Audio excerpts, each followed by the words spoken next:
morning, everybody. How are we all doing? Sam here, United People's TV. It's Friday.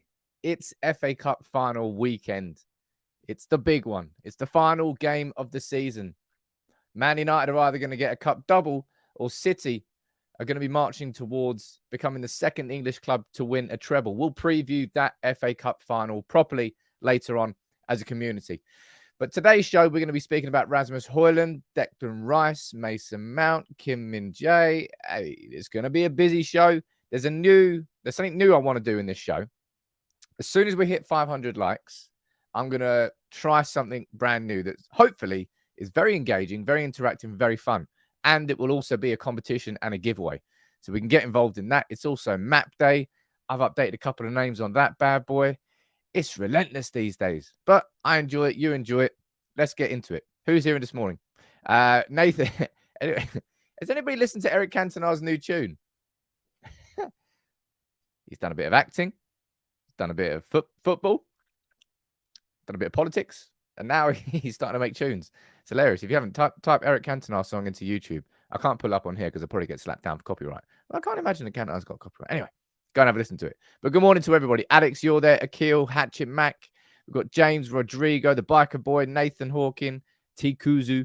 Carl, you're watching there. Julie, I can see you there as well. Ant and Josh and T. All the regulars. Ray. We've got Stephen Reacts. We've got Gamer Beans. Oh, what was that noise? Some noise just started there. Let me turn my... Let me mute that. It's going to be a good show. I think we're going to enjoy it. Anyway, we've got Anthony. You just joined there as a member, dude. Let me know where you're watching from, dude. I'll try and give you a shout out. It's been a busy week, and it's only going to... Well, I'm nervous about the weekend. We'll speak about the FA Cup final. I've already done my predicted 11. I'll run through my predicted 11 a little bit later in the show, and you can let me know what you think about it, whether you agree with it, what changes you would make, what your feeling is about the game. We'll run through that. I can see down there that Santa himself, Santa Sigmund. Yes, man. How you doing, buddy? I hope you're doing well. Big up to you. Gifted 5 memberships in a gong. Gets a good spank. The sailor's gone quiet, says somebody. Yeah, you notice I've not really been saying much because you're right. It has gone quiet. Not much is being said on the sale of Manchester United. We'll mention that a little bit later in the show. Now, let's kick straight into all the conversations around the transfers. And Rasmus Hojlund is going to be the main talking point. But what I want to say before we speak about him is this.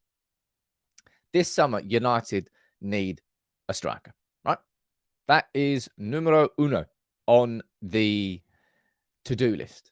That's, if you're talking about the priority signing, I think we all unanimously agree it's a striker.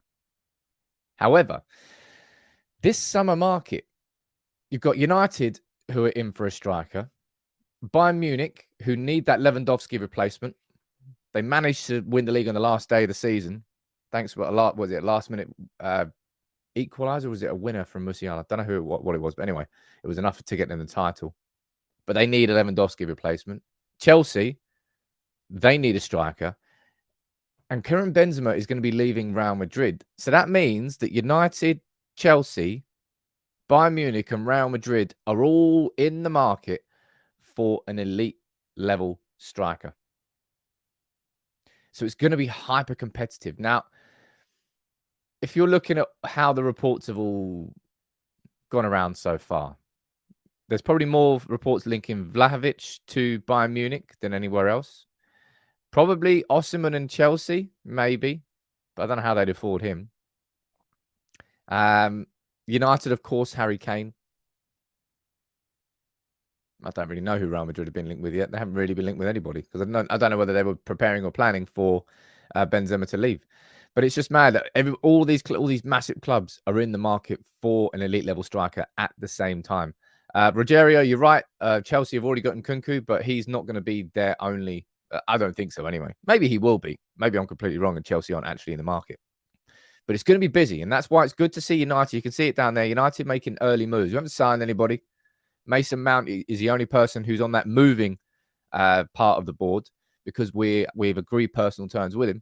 Although Fabrizio Romano is kind of suggesting that we might not have been. Either way, personal terms aren't going to be an issue with Mason Mount.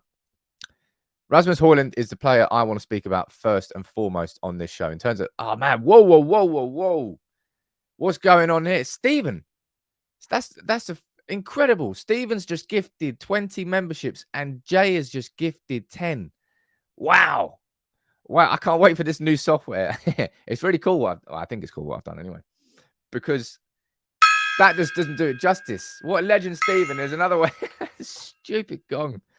But it's great. It is great. Of course it is. You as a community, I'm genuinely unrivaled. But Stephen, you're an absolute mate. And Rudy, you've joined in as well. It's absolute Friday vibes up in here. Rudy. I love Ruud van Nistelrooy.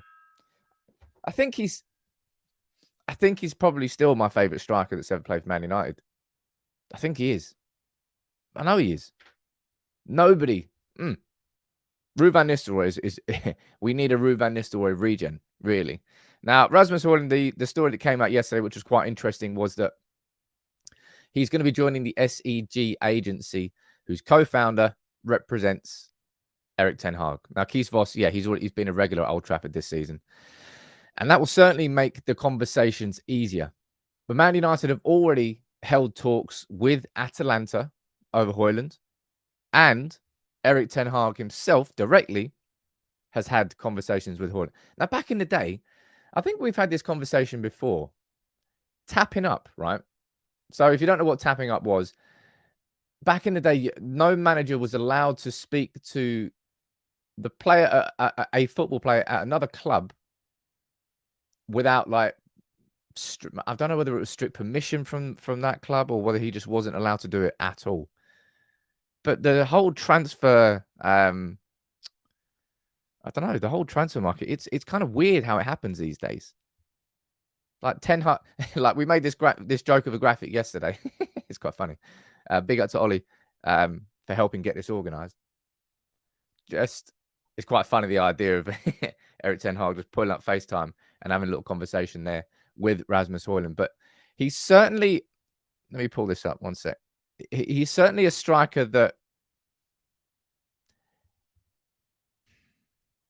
very exciting is probably the way I would describe it. And I would also describe him as quite raw. I wouldn't expect Hojlund to come to, if he comes into Manchester United, everything I've said about this summer, I've said that I would like United to get 2 strikers.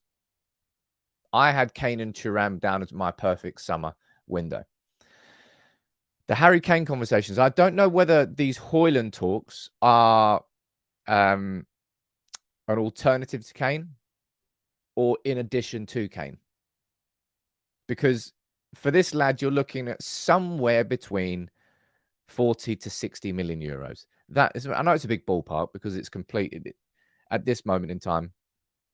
There's been no conversations around a price. That's just what my gut would say. It's somewhere in the region of 40 to 60 million. Now, what I want to pull up here is a couple of interesting charts. This is a pizza chart here. This compares Anthony Martial to Rasmus Hojlund. If you don't know how pizza charts work and you get a bit bored with data, basically, the higher the number, the better he is in that particular area compared to all other strikers in Europe's top 5 leagues.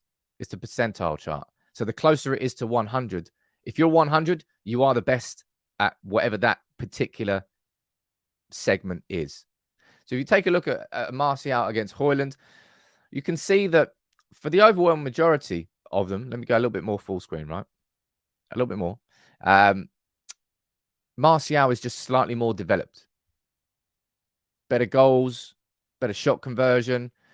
Rasmus Hojlund there with more take-ons, more expected threat, slightly more key passes. The big one here that Hojlund has over Martial is recoveries in the opposition half, which, of course, would tie into the Erik ten Hag style and system. And if you were to compare Hojlund to Moises, who is the other striker we linked with from Frankfurt, you can see, again, from a development perspective, so on this one, Moises is the red one and Hojlund is the blue one. Moises is just a little bit more developed, right? A little bit more developed than Hojlund is. But I'll be honest in saying that the United need to get these types of signings and get it right. Somebody who might not be, and that's how I would describe Hojlund. He might not be the finished product yet, but at 21, No footballer is the finished product. It's about identifying the right players who within a year or 2 years has developed into a significantly better player than you signed him for. And in terms of price tags, you compare Moani to Højlund because Moani is further down that development. He's more of a finished product now rather than someone who's a little bit raw and rough around the edges. That's why Moani would cost probably, I don't know, the best part of 30, 40 million more, something like that. But what I'm going to do at lunchtime today is do a full story on the Højlund reports. Where did they start? Where did they come from? Had they just started this week? No, they certainly have some roots a little bit further back. I'll do that. I'll take a little bit more, a little bit of a brief overview of his stats. Take a look at how I feel he could fit in at Manchester United. It's the sort of videos I do when we get linked with a player a little bit heavier. I did one with Mason Mount last week, and I'll do one with Højlund today. I think you'll enjoy that one, but I can understand the links. I just don't know whether the links with Højlund are as a Kane alternative, because United have to look at Kane alternatives because we might not get Harry Kane because Spurs may not sell to a Premier League rival. Maybe he's an alternative, but maybe he's a supplement. I don't know how we'd have the money to go after him and Mason Mount, and we can have a conversation around Declan Rice, which I didn't really think we'd be having. Really didn't think we'd be having. What I'll say now, we've got 268 likes. As soon as we hit 500, I'm going to launch something brand new on here, something new and interactive, which I hope works. It might not work, but if it does work, it's cool. So let's get to 500 likes as soon as we can, and I'll bring it up for you here in this show. Fabrizio Romano here on Mason Mount. He was saying, look, United are keen. Talks are going on behind the scenes. This genuinely makes me, like, not laugh, but it's hilarious. It is hilarious, the idea that Chelsea think that they can get 80 million euros for Mason Mount. Nah, lads. Right. They don't have any... Look, it's not that they don't have any power in the negotiations here, but they really don't. What Chelsea are trying to do is recoup their losses. Because they spent so much, they think they can then force that onto buying clubs. So whenever they try to, they can try and sell Kovacic for a ridiculous amount to City, but they're not going to pay that. I imagine City will get Kovacic ridiculously cheap just because it's City. Bastards. But 80 million, man, good luck with that one. In an ideal world, it should be half of that. Should be 40 million euros for Mason Mount in the last year of his contract. I imagine it's going to be a little bit further, more like 40 million sterling. But it's 80 million. Oh, good luck. I feel like Liam Neeson and Taken. Good luck. Not Liam Neeson. Is it him? The Russian. Can't remember. Anyway, I did my video on Mason Mount yesterday, and how he fits in this V2 of Ten Hag's United that I think is coming next season. I think we've seen V1, this stage 1, V2, building more towards this Ten Hag system that he really wants and using Spurs as the blueprint. I think there's a real... I understand how and where Mason Mount fits in on that. And I did that video yesterday on that. So if you did enjoy it, I'm glad. And yeah, one sec. I'm trying to figure out... I've got a bit confused here. How do I do that? Right. Bear with. Right. I'll leave that there. I'm just getting something ready for when we hit 500 likes. All right. But we can move on to the next talking point here. And that is not really a conversation I thought we'd be having.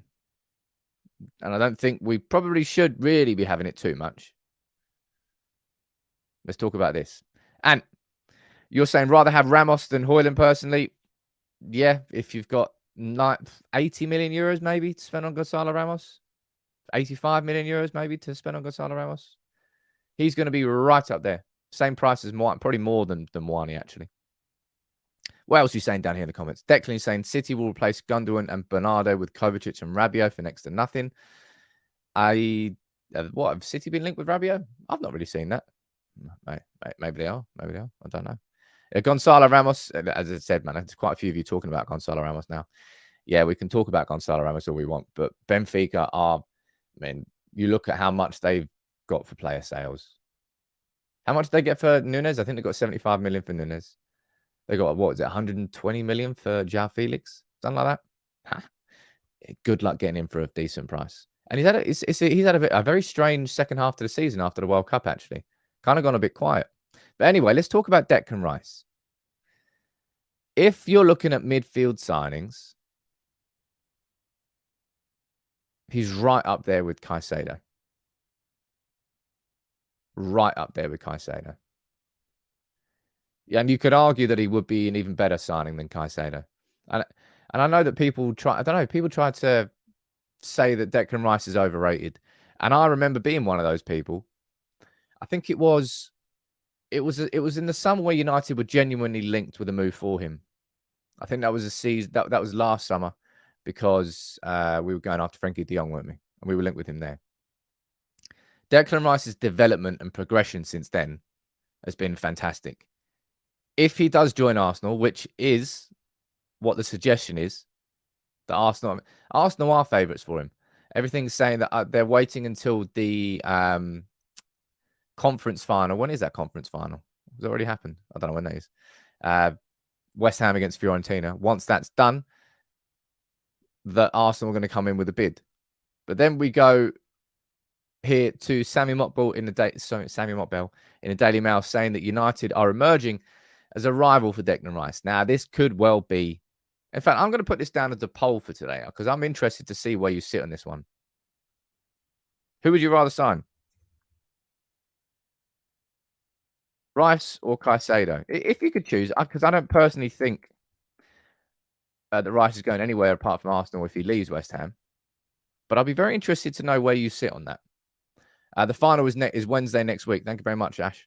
Sammy Mockbell from the Daily Mail suggesting that United could use players in part exchange. Harry Maguire's obviously been linked with a move to West Ham. Scott McTominay, I think he's been tentatively linked with a move to West Ham. He's been more linked with Newcastle than he has been West Ham. I don't really want to see United dedicating too much time to any conversation around Declan Rice. I think that should be just a phone call.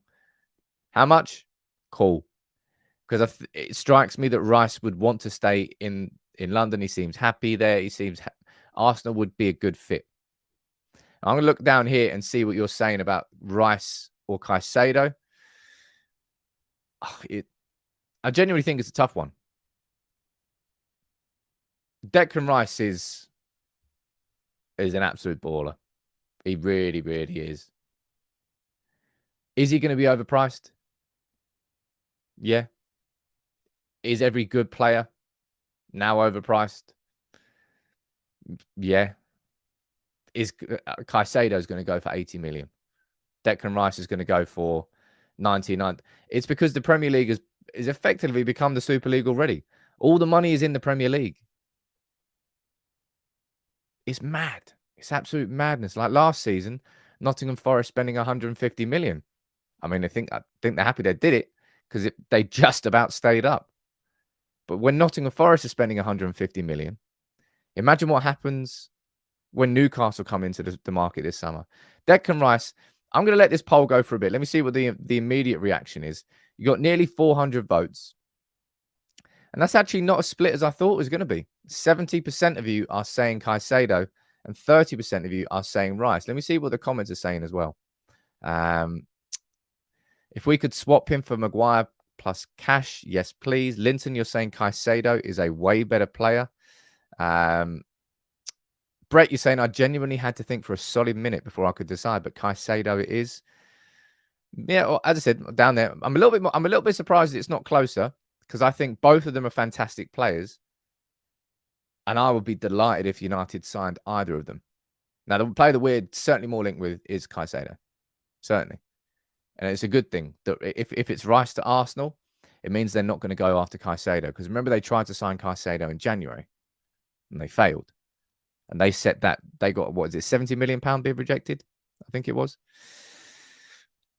If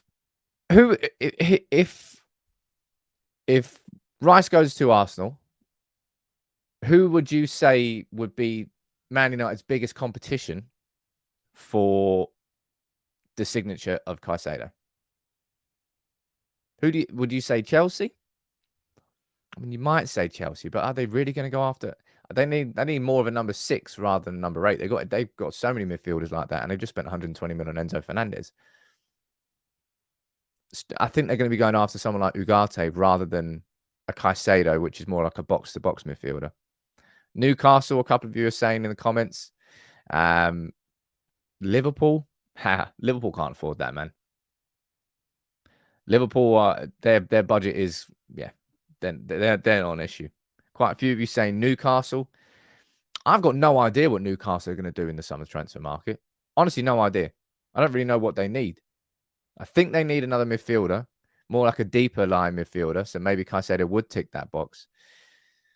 It's going to be an interesting one. Let's have a quick look at the poll again. We've got, look at that, man.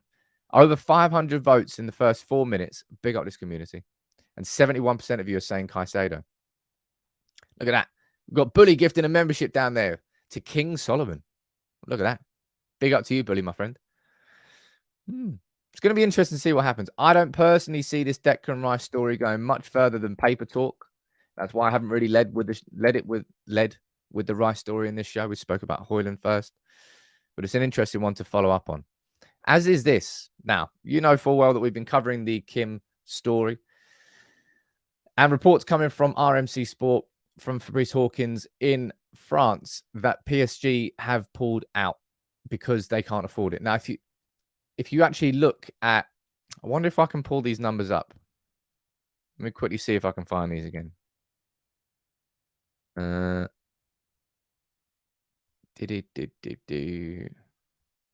fact, I'm not going to pull these numbers up because I can't verify them. But when it comes to wages, PSG, that's why the likes of Messi leaving, them trying to push Neymar away as well. It's kind of the start of something different at PSG, whose wage bill is phenomenally huge compared to their revenue, which obviously plays into FFP. But if PSG step away from the Kim situation, I don't think that gives United a free run at him. But this really is a signing which makes a lot of sense to United. As I said, if I go back to, is it that one? No. I've got too many tabs open.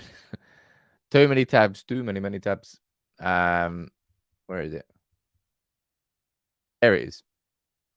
Probably could have put Kim in here, actually. I forgot about that. But in this system that we're doing for next season, which I think we're working towards, which is why I think we're going after a mobile number 8, like Mason Mount, then he would add a lot to the ball progression from our centre-backs. And instead of the reliance being on a deeper line playmaker like Frenkie de Jong, you could play someone like Casemiro, who's very good. His long diagonals, he's got far more of a passing range than we all thought. But then we play a much higher line with Kim in because we'd have the athleticism of Kim and Martinez to cover the space in behind, which Varane he's not quite got that burst of pace. He's got the quality and the experience, but he would be a fantastic signing. And if PSG have pulled out of the race, I think United should just move quite fast with Kim if we want him. And it looks like, look, all the criticism I have of our football club, of how it's run behind the scenes, of the Glazers, of everything that's going on, it seems like we're operating to a plan. So far this summer, the early signs have been good. You might not like, as I said, you might not like Mason Mount. You might not feel like he's the player that we should be spending that much money on, and we should be looking at blah, blah, blah. It's clear that we're working to a plan. Mason Mount fits into that plan. We've already held talks with Højlund, even directly with him, and Moani as well, with Freiburg. No, who's he play for? Frankfurt, I think he is. We're making good moves. And that fills me with a little bit of confidence. As much confidence as I possibly can have with how our club is run. Because that was the one thing that I've said, that you said, that we've all said, has to change this summer, is United have to start acting a little bit swifter, more clinically, more decisively, and early. And so far, it looks like we're doing that. An interesting one here. Well, Well, it's not really that. Well, I suppose it's interesting. United, obviously, given Delo that new contract, it's come from the Times here that Manchester United, I have got articles remaining, go away. United have decided against recruiting a right back this summer. And I'll be honest, I think that is the right call. I think if you look at our priorities, I'd say we need 2 strikers. I would argue we need certainly 1 top-level midfielder, but you could argue probably 2 midfielders and a centre-back. And you know what I think about, signing a goalkeeper, which we're not going to sign a first elite level goalkeeper. We're probably going to sign someone young and up and coming, or we're going to bring Matej Kovar back from Sparta Prague, who of course won the title in the Czech Republic, and have him compete for the spot. I don't quite know on that. Media, you're saying is a 5-year contract a bit much? Do they hand out 3-year contracts anymore? Do they do 3-year contracts? It seems always. I don't know. I might be wrong here. I probably am wrong. It's quite likely I'm wrong. But I don't really see contracts of that length in it. I swear it's always 5 years. It seems to be quite the default. I don't know. Might be wrong. I'm fine with Delo and Wan-Bissaka staying next year. I think Delo will progress more. I think Wan-Bissaka will continue to progress more. Do I think either of them will be that right back that we truly need overall? No, I think question marks. I would say Wan-Bissaka's development really, really surprised me. And if he can now have a full preseason, stay injury-free and build on what he did last year, mid-season, I think it bodes really well for him. I really do think it bodes well for Wan-Bissaka. And Delo, remember how good he was in the first half of the season pre-World Cup? He was fantastic. He really was. And then obviously his kind of form dipped significantly. So he's going to have to improve a lot. But I'm fine with not signing a right back this summer. I think there are much bigger priorities. Striker, midfield, central defence. Once we get that resolved, if at the end of next season we go, Delo still hasn't kicked on enough, Wan-Bissaka improved, but still not enough, then we can look to that. But as far as stage 2 goes of this rebuild, I think we've got enough for now. Remains to be seen whether it's enough to compete for the Premier League title. Okay, right. Let's move on because we've got some... we're nearly at 500 likes now, so we're going to get that interactive part of the show up soon with a competition as part of it. That's the most exciting part. But look at what we've got coming out. Is actually a super chat there. Let me make sure I haven't missed any super chats here. I did actually. Jibak, how you doing, buddy? Sorry for missing this earlier. You're saying, I'm surprised all that talk of us having no money and FFP issues have vanished. Where's this money coming from? Assuming we are still chasing Kane. I'm still yet to do that video on FFP and how it will affect Manchester United this summer. But as I've done in my perfect summer video, I've shown Man United should easily be making somewhere in the region of 100 to 150 million pounds from sales this summer. And if we're planning with that, see, previously what United would have done would be nothing and wait until the players are done and sold and then start to spend it. It seems like in this summer, we're being a bit more proactive. Instead of waiting for the sales to be done, we're spending the money first, knowing that the sale money is going to come in, which is a better way of approaching things. It means you're not delayed and you're not waiting. Anthony, how you doing, buddy? You're saying word on the street is that Newcastle are also interested in Kim, need to act fast to get him. I think we do need to act fast. And I think we need to act, as I said, decisively. All we need to do is just offer a couple of million more than his release clause. And Napoli will be like, all right, cool, yeah, go on in. You speak to him. Just like Chelsea did with Nkunku. They paid more than his release clause. It allowed them to get that deal done early.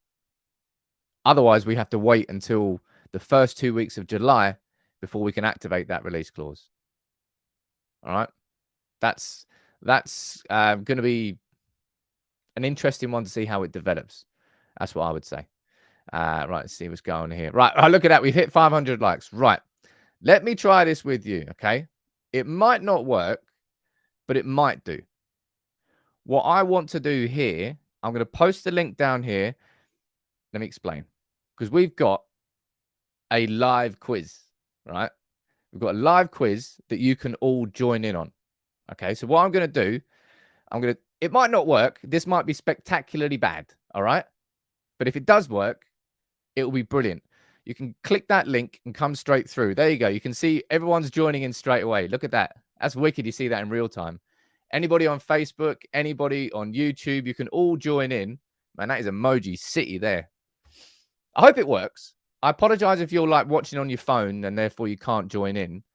But this will, I've got 5 questions in. And if it works, we'll get a leaderboard at the end. And whoever's top of it, you'll win a Stan Chow poster. All right. That'll be the giveaway here today. There's a couple of super chats here. Let me read these out and let me give you another couple minutes to join in. Stephen, man, you legend. What are you saying, sir? Well, what a fucking super. Also, I swore. Thank you, dude. Stephen, you're saying Van der Sar and Ruud, now unemployed, could see them back at United with Ten Hag. It would be great, wouldn't it? It would be fantastic. Van der Sar, obviously there were issues. I hope there's not a limit on how many players can join this because it stopped at 59. I might have done that. I've no idea. This is brand new. This is brand new. Darklight, how you doing, buddy? Saying we had the return of Ronaldo and Pogba. We agree it's time for Bebe. Hey, right? Let me see if this works, right? Look, right? It might not because I have no idea. I hope you don't see the answer when I press enter. I'm going to start it now. Answer fast to get the points, all right? What position did Erik Ten Hag play as a footballer? You got to type your letter. Type your answer as a letter. Right, the position. So just the letters. Of course, he played centre-back. Right, everyone knows that. Let me see who... Let me go over here. We go next slide. It should be showing the leaderboard. Right, love... Oh, look at that. Love... This is pretty cool. This is working. I think this is working. Love site. You're winning. All right, you're going to have to reach out to me. Next slide. This is the second question. Oh, man. There's a lot more players here now. Jeez. Yeah, this is wicked. This is wicked. All right, next question. That's the wrong thing. Question, balls. Right, I've got it now. I've got it. I've gone back here. Right, you ready? This is the second question. What number does Alejandro Garnacho wear? Fastest finger first. You get more points the faster you are. James, you're saying you can't see the questions. I apologize about that. This is a test, right? This is a test. Of course he wears 49. Everyone knows he wears 49. Someone said 22. Who said 22? Let's go down here then and see the leaderboard after that one. Raziev, you got there. Fastest finger first. I don't know what that means overall for the leaderboard. Oh, there you go. Raziev, that means you're top. Woo. This is good fun. Right, next slide. Let's see if it works. Question 3 out of 5. All right. 3, 2, 1. Who crossed the ball that Ronaldo scored a header from in the 2008 Champions League final? Full name. You got to type the full name in. Let me see if you get it right. Do you know it? I'm sure you know it. I'm sure you know it. Yes, it was Wes Brown. Of course it was Wes Brown. Look at that. We got the answer there. Plenty of you got the answer. Not everybody did. Who was fastest finger first on that one? We've got Ross. Looks like you were the fastest on that one. What does that mean on the leaderboard overall? Corey. How's Corey flown into a... Oh, he must have got all the questions right. Corey, whoever you are, you've absolutely nailed it on that one. Right, question 4 out of 5. This is really fun. As I said, this is just a tester. This is the first time I've ever done it. And it's good to see it working. I think we can improve on it. Question 4, right? You ready? Go. When was the last time Manchester United won the FA Cup? What was the year? Type it in now. People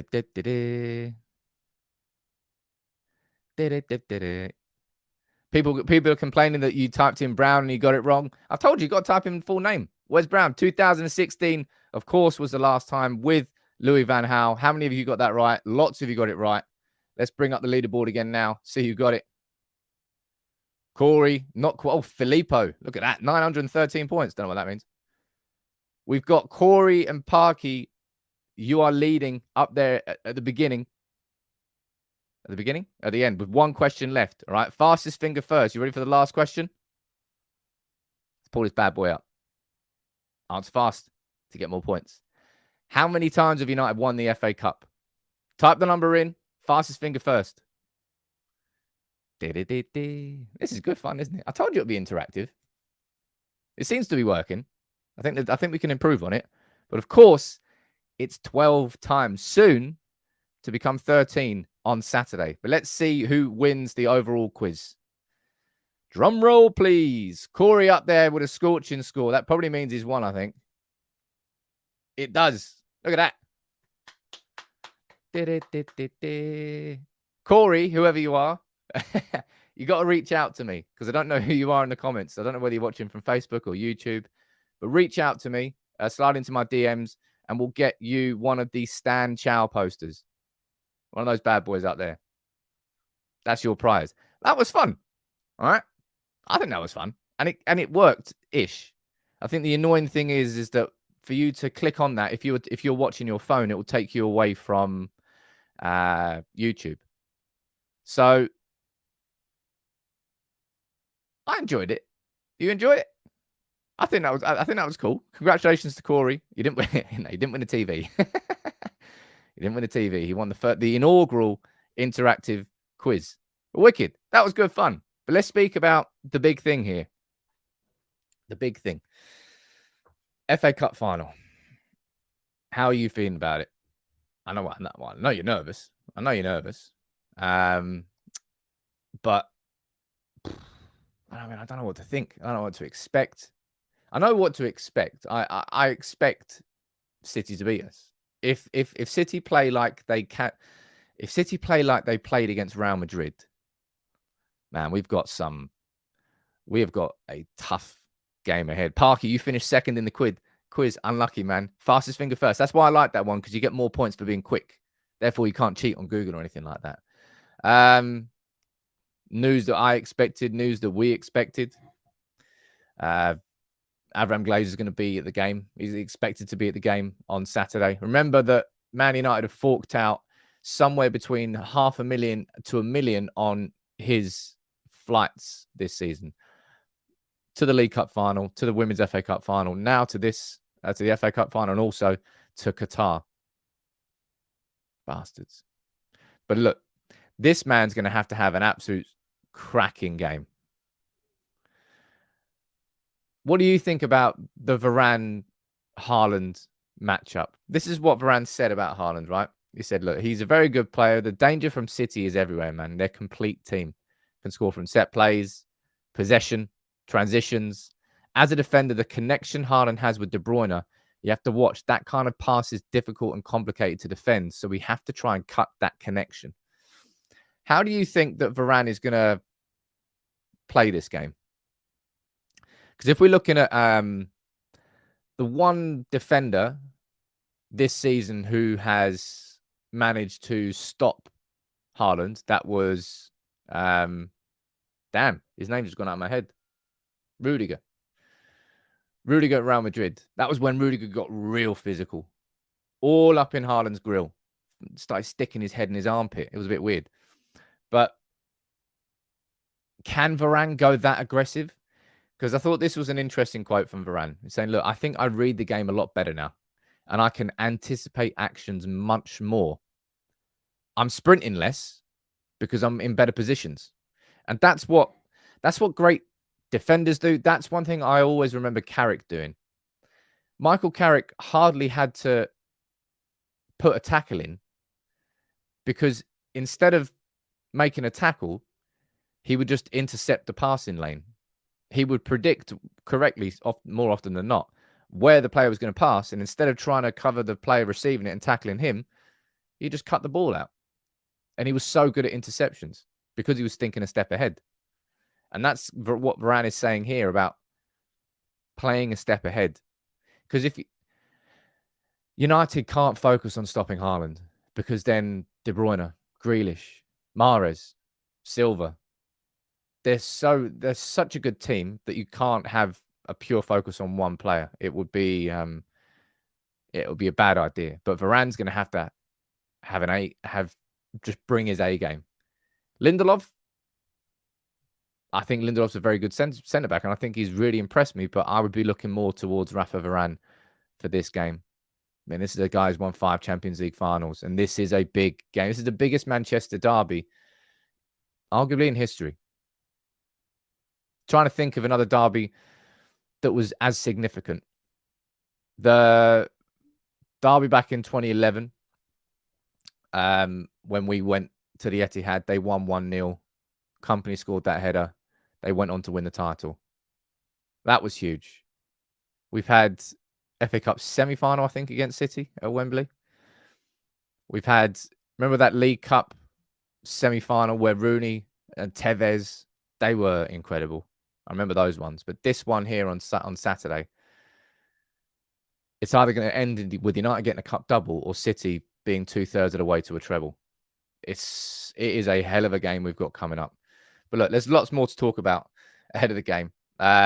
One player in particular, maybe not in particular, but this game on Saturday is the reason that Erik ten Hag stopped Garnacho going to the Under-20s World Cup. This game here. And I'll tell you what, look at this. Can we give this scout a little bit of a raise? Gerardo Guzman, you legend. Because, of course, we signed Garnacho from Atletico Madrid. We gave them £100,000 compensation. Oh, dear. That must sting them. But that's why you need good scouts. Identifying these talents at that age is not an easy thing to do. That's why you got to have scouts all around the world. But Garnacho's been such an exciting player to watch this year. Such an exciting player.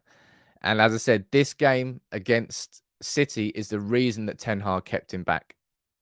In that second half, I hope Manchester United can get to the hour mark level.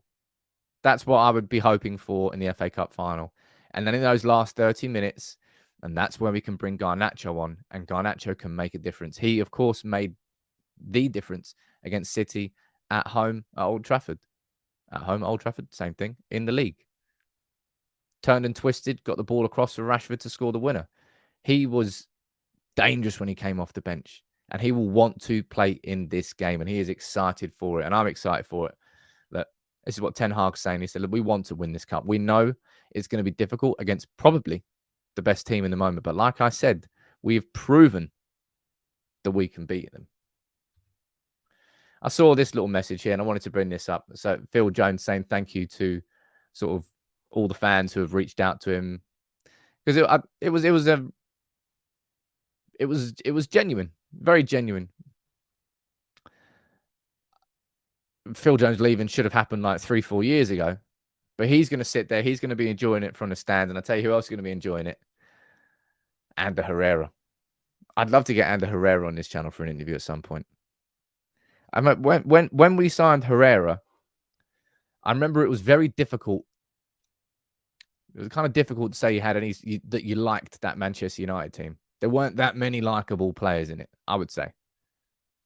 Not too many. Ander Herrera stood out as one of them, man. Of course, he knows what it means to win the FA Cup as a Manchester United player. I can't wait to see what happens in this game on Saturday. I'm going to run through my predicted 11 now. I'm going to run through your predictions. You're going to let me know whether you think United will win, what your concerns are about. There's a super chat there from somebody. Let me read this one out, and now I'm going to go to my starting 11. Red Devils Down Under, how you doing, man? Thank you very much for super chat. You're saying not a lot of people are focusing on how much utility our transfer targets might bring. Mount can play out wide in number 10 and 8. Caicedo, 6 and 8. Mwani across the front 3.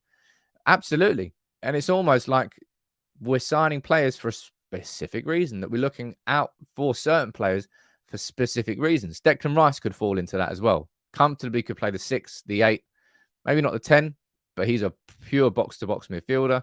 Caicedo, for sure, is a bit of a box-to-box midfielder. Mount, his natural position is a sort of left central midfielder, but he can play in number 10. Maybe he could be an alternative to Bruno in those games where Bruno does need a rest, which it won't happen. But yeah, I think it's a good point there. Utility is important because we're going to have a squad next year. But this was the team that I predicted to play against City. Let's go a little bit bigger screens. You don't need me here. I predicted that we would see a back five. Of course, De Gea is in goal. Shaw's left back. Wan-Bissaka, I think, is definitely right back because of this dude, Grealish. She's going to have to really challenge him. Centre-back partnership of Varane and Lindelof. And I went with Casemiro, McTominay from the start. I'll explain that. I explained it in video, but I'll explain it now because a lot of people might be shitting themselves. McTominay in midfield with Casemiro and Fred. Fred in that number 10 because of that man there. That was effectively like Fred just literally sitting on De Bruyne. That was the reason. Maybe not the reason. It was one of the reasons why Manchester United beat City at Old Trafford. De Bruyne couldn't get on that ball. You know how Varane there was saying that Manchester United, let's go back up to it. We have to try and cut that connection between De Bruyne and Haaland. That is pretty much what Fred is going to be doing. Fred will be that. He'll be the scalpel, just trying to cut that connection, trying to stop De Bruyne having the time to look up. Where's Haaland? Oh, I can't see him because Fred's in my face. That's why I've got Fred there. Now, you might disagree with McTominay in this position. And I explained it quite simply. Eriksen, clearly the better footballer. But in this game, for the first 60 minutes, I'd much rather have the physicality of McTominay than the progression and the possession of Eriksen. If this game goes the way that Manchester United want it to, I think we'll be 1 goal ahead with 20 minutes to go. And in that scenario, that's when I want Christian Eriksen. Because if Manchester United just get the ball in these situations in the last 20 minutes with City pressing relentlessly and De Gea just boots, comes back. De Gea boots, comes back. Boots, comes back. City are going to score. That is inevitable. That's why I would rather McTominay started and Eriksen came on. And Bruno out on the right. This is a big question, of course, because Anthony may well be fit. And if Anthony's fit, I think Anthony starts. If Anthony starts, then Bruno goes in the middle. And if that happens, then Fred plays alongside Casemiro. But if Anthony's not fit, then Bruno, I think, is going to be the player that goes on that wing. And of course, though, if you played Fred alongside Casemiro and then Fred ended up chasing De Bruyne, you'd leave Casemiro all on his own to cover that midfield. It's difficult. It's really difficult. This guy talks rubbish. You can always leave if you want, Farai. Let me see what you're saying. Jarvis, you're saying 4-5-1 of Casemiro, Fred, McTominay, Bruno, and Eriksen with Rashford up top. I mean, that would really leave United stuck in our own half. Basically looking for a Hail Mary pass to Rashford. Could work. I think we need a little bit more than just Rashford up front there. Phil, you're saying that Gundogan takes over. Yeah, there's no weakness in that City team. It's why they're on for a treble. It's a team that's working perfectly. It's a team where you look at where the weaknesses are, and you might say if United can get balls into that area there and stretch it, if Sancho can really hug the wing and Bruno can hug the wing, you might be able to stretch the team. But not really. This City team is just. How would you say? What would you say is the weakness of the City team? No, not the weakness. How do you think United will be approaching it from an attacking perspective? How are we going to find gaps in this City team? You let me know what you think in the comments, because I'm talking rubbish, so maybe you can talk rubbish for me. Let me see what you're saying down here. Sam, do you think Luke Shaw could start at left centre-back? No. Lindelof's been playing very well, first of all. Second of all, we need Luke Shaw at left-back. We need Luke Shaw, especially if Mahrez starts, which you could do. I've just got the team there that City played against Real Madrid. So that's why I've got it there. Kerry, you're saying cringe with the McFred combo. It's almost like that's why we're looking at players like Caicedo. Different midfielders, because we need more midfielders. And I think energy is more important than possession in the first 60 minutes of this game. This game's going to have to be played out in phases if we're going to beat City.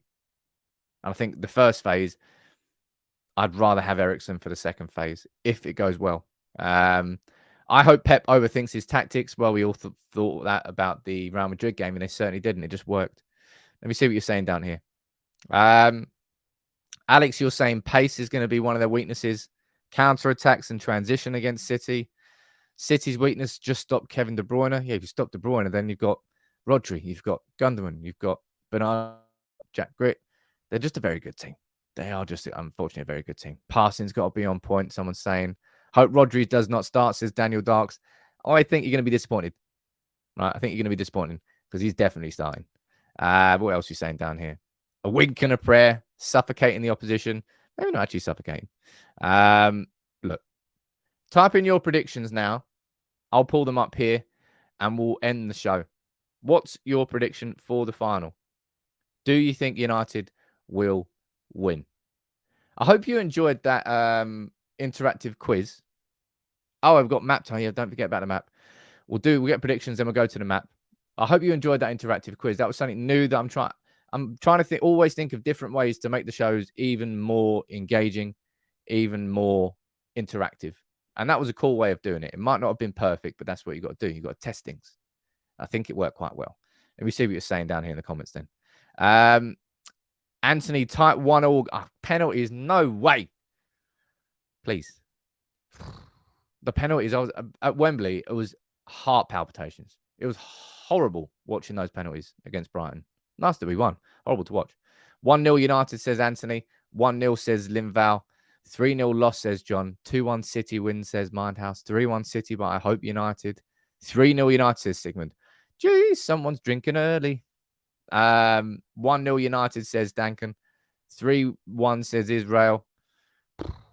My prediction, I went for 2-1 United. I went for the same score that we beat them with at Old Trafford.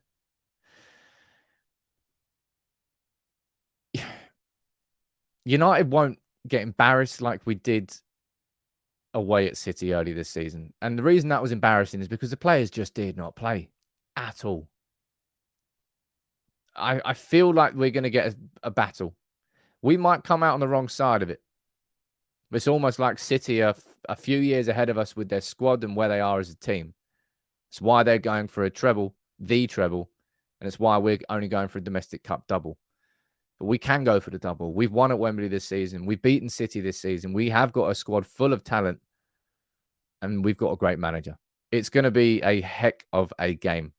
It's I'm nervous already, but these are the sorts of nerves you want. You don't want to be nervous because you're playing Fulham on the last day of the season. You want to be nervous because you're playing in an FA Cup final against your City rivals, and you hopefully win a cup double, and you hopefully stop them marching towards a treble. That's what you want.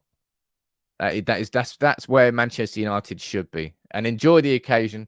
Wherever you're watching it, make sure you just have a cracking day. And I will be here with my match reaction after it, win, lose, or draw. If we win, we might have to pop some champers. I don't know what we're going to be doing. We're definitely going to have a few, though, if we do win. I'll tell you what, the last interactive part of the show today, man, it really has been interactive. Let's get the map up. You know how to do it. Maybe you don't. Type in the country you're watching from and the city in that country. The last few points on the map, we've got Metro, Vancouver in Canada. We've got Thimphu in Bhutan. We've got Tehran in Iran. Houstavik in Stockholm. Yeah, we've got Coming in Georgia. We've got Indiana. Newfoundland, Canada. Man, there's loads on there. Let's have a look. Let's get some more up here. Win, lose, or draw. Maybe you can't draw in the FA Cup final. It's kind of a respect. You know what I mean? You can't do that. It's either win or lose. We've got Araf watching from Dabhel in India. Let me get you on a map, sir. Was it Dabhel? That's that. I'm gonna go for Dabhel. On you go, sir. Welcome aboard. Let's see what else we've got down here. We've got already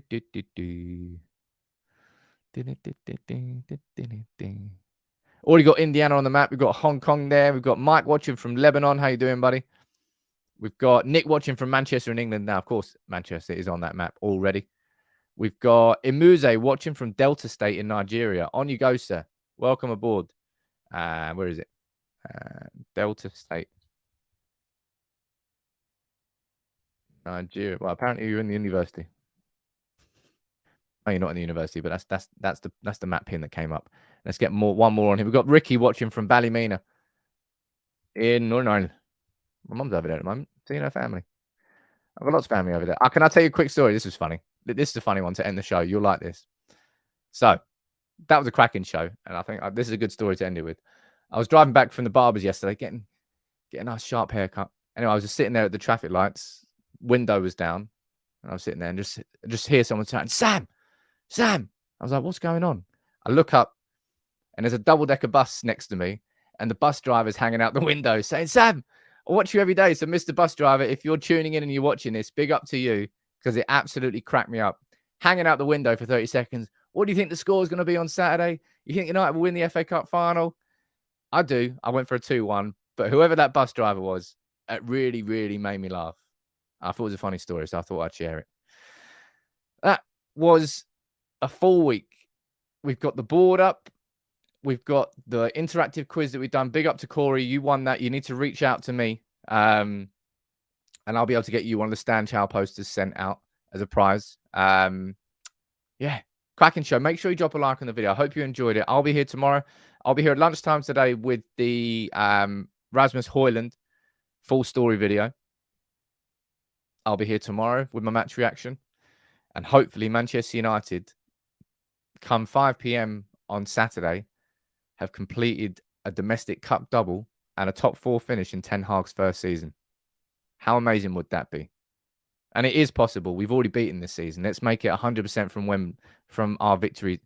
3 from 3 at Wembley. That's what I want. Take it easy, everybody. Have a cracking weekend.